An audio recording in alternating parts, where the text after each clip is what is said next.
halkan ka tirinayo maanse yaro gaaban laakiin macno ballaaran xambaarsan oo ka hadlaysa waxa dhalinyarada Soomaaliyeed ku milan tahay maanta.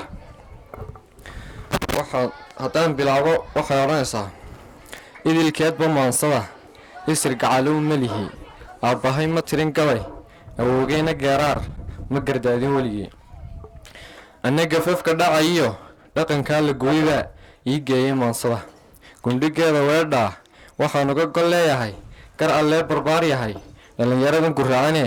dhaqankoodii gaamuray inta ay gariifeen oo weliba gooyeen dhaqan gaalo qaato iska dhiga xishoodkii oo intay dhinaca xiireen oo maryihiin oo dhuubeen ku dhaadanaya Yurub iyo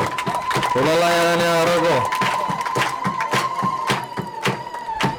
oo intay dhinaca xiireen oo maryihiin oo dhuubeen ku dhaadanaya Yurub iyo walaalayaan arago